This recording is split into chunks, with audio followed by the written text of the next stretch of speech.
कुछ ऐसे ड्रग्स और पदार्थ होते हैं जिनका सेवन नशे के लिए किया जा सकता है। नशा मानव जाति के लिए बहुत बड़ी त्रासदी साबित हो सकता है। दूसरी तरफ इन ड्रग्स व पदार्थों का प्रयोग दवाई के रूप में होता है, इसलिए इन पर नियंत्रण करना जरूरी है। संयुक्त राष्ट्र ने भी अपने सभी सदस्य देशों को इस विषय पर संयुक्त राष्ट्र की कन्वेंशन को ध्यान में रखते हुए कानून बनाने की अपील की। इन सब बातों को ध्यान में रखते हुए सरकार ने नशीले पदार्थों की तस्करी व अवैध इस्तेमाल को रोकने तथा नियंत्रण करने के उद्देश्य से 1985 में एक कानून बनाया, जिसका नाम था narcotic drugs and psychotropic substance act. सरकार इस कानून के अंदर नशीले पदार्थों के उत्पादन, खरीद फरोख्त, उपभोग, आयात निर्यात व भंडारण पर या तो प्रतिबंध लगाती है या फिर कठोर नियमों के तहत उनकी अनुमति देती है, ताकि ऐसे पदार्थों के उत्पादन, भंडारण, खेती पर नियंत्रण किया जा सके। इस अधिनियम के अंतर्गत 3 प्रमुख पौधों की खेती, आयात निर्यात, भंडारण, उपयोग पर प्रतिबंध है या उनके लिए लाइसेंस होना चाहिए। कोका का पौधा, इससे कोकीन मिलती है। दूसरा, कैनाबिस का पौधा, इसे भांग के पौधे के नाम से जाना जाता है। तीसरा, पोस्त का पौधा, यह अफीम का पौधा होता है।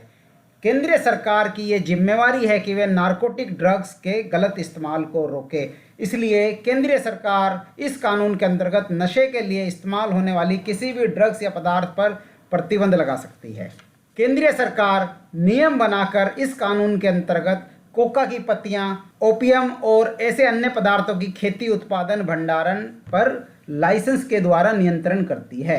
लेकिन कुछ केसों में इनका उत्पादन, खेती की अनुमति दी जाती है, जैसे कि कोका की पत्तियों का उत्पादन खेती, भंडारण, खरीद फरोख्त, फ्लेवरिंग एजेंट बनाने के लिए किया जा सकता है। वहीं कैनाबिस की खेती की अनुमति औद्योगिक इस्तेमाल के लिए, फाइबर बीज या हॉर्टिकल्चर के लिए किया जा सकता है। इस कानून को लागू करने के लिए केंद्रीय सरकार ने राष्ट्रीय स्तर पर नारकोटिक कंट्रोल ब्यूरो का गठन किया है। यह एजेंसी गृह मंत्रालय, भारत सरकार के अधीन है। नारकोटिक कंट्रोल ब्यूरो का उद्देश्य देश में राज्य सरकारों के साथ मिलकर नशीले पदार्थों की तस्करी व उनके अवैध इस्तेमाल को रोकना है। नारकोटिक कंट्रोल ब्यूरो राष्ट्रीय, अंतर्राष्ट्रीय व राज्य स्तर की विभिन्न एजेंसियों के साथ मिलकर काम करती है। राज्य सरकारें भी इस कानून के तहत अधिकारी नियुक्त कर सकती हैं। यह कानून देश के कठोरतम कानूनों में से एक है। इस कानून के उल्लंघन, जैसे कि प्रतिबंधित पदार्थों की खेती, खरीदना, बेचना, भंडारण, अवैध इस्तेमाल आदि के केस में कठोर कारावास व जुर्माने का प्रावधान है।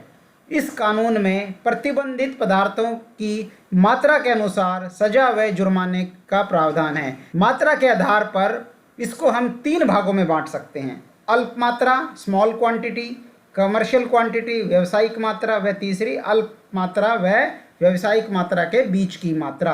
अल्प मात्रा का दोषी पाए जाने के केस में 1 वर्ष तक की सजा या 10,000 रुपये का जुर्माना या दोनों हो सकते हैं। व्यावसायिक मात्रा का दोषी पाए जाने के केस में 20 वर्ष की कठोर सजा व 2 लाख तक का जुर्माना हो सकता है। वहीं अल्प मात्रा व व्यावसायिक मात्रा के बीच की मात्रा का दोषी पाए जाने की स्थिति में 10 साल का कठोर कारावास व 1 साल तक का जुर्माना हो सकता है। अगर कोई व्यक्ति दोबारा इस कानून के उल्लंघन का दोषी पाया जाता है तो ऐसी स्थिति में 15 वर्ष से 30 वर्ष तक के कठोर कारावास व 1.5 लाख से 3 लाख तक के जुर्माने का प्रावधान है। केंद्रीय सरकार इस कानून के अंतर्गत मुकदमा चलाने के लिए स्पेशल कोर्ट्स, विशेष अदालतों का गठन करती है। विशेष अदालतों के फैसलों के खिलाफ उच्च न्यायालय, हाई कोर्ट में अपील की जा सकती है। इस कानून के अंतर्गत आने वाले सभी अपराध कॉग्निजेबल व नॉन बेलेबल हैं। कॉग्निजेबल संज्ञानित अपराध वे अपराध होते हैं जिनमें पुलिस ऑफिसर बिना अरेस्ट वारंट के गिरफ्तार कर सकता है तथा जांच शुरू कर सकता है। पुलिस अधिकारी को जांच शुरू करने के लिए कोर्ट के आदेश की आवश्यकता नहीं होती। वहीं नॉन बेलेबल अपराध ऐसे संगीन, गंभीर अपराध होते हैं जिसमें 7 वर्ष से अधिक की सजा, उम्र कैद या मृत्युदंड का प्रावधान होता है। ऐसे मामलों में केवल कोर्ट ही जमानत दे सकता है। इसलिए क्योंकि इस कानून के अंतर्गत आने वाले सभी अपराध कॉग्निजेबल व नॉन बेलेबल हैं, केवल कोर्ट ही अभियोजन पक्ष पब्लिक प्रोसिक्यूटर को सुनने के बाद जमानत देने का निर्णय ले सकती है। आइए अब जानते हैं इस कानून के अंतर्गत तलाशी और पाए गए सामान को जब्त करने के क्या प्रावधान हैं। अगर मेट्रोपॉलिटन मजिस्ट्रेट, महानगर दंड अधिकारी, फर्स्ट क्लास मजिस्ट्रेट या अधिकृत सेकंड क्लास मजिस्ट्रेट को यह लगता है कि इस कानून के अंतर्गत कोई अपराध किया गया है तो मजिस्ट्रेट ऐसी स्थिति में अरेस्ट वारंट इशू कर सकते हैं। वहीं अगर मजिस्ट्रेट को यह लगता है कि किसी भवन, वाहन या अन्य किसी स्थान पर इस कानून के अंतर्गत प्रतिबंधित पदार्थ छुपाए गए हैं तो मजिस्ट्रेट ऐसे भवन, स्थान या वाहन की सर्च वारंट इशू कर सकता है। अगर इस कानून के अंतर्गत कोई प्रतिबंधित फसल बिना परमिशन के उगाई गई है तो उस फसल को भी जब्त किया जा सकता है। इस कानून के अंतर्गत अगर किसी व्यक्ति की तलाशी ली जाती है तो अधिकृत अधिकारी की ये जिम्मेवारी है तथा पकड़े गए व्यक्ति का ये अधिकार है कि उस व्यक्ति को ये बताया जाए कि वो चाहे तो उसकी तलाशी निकटतम मजिस्ट्रेट या राजपत्रित अधिकारी, गेस्टेड ऑफिसर के सामने जाकर ली जा सकती है।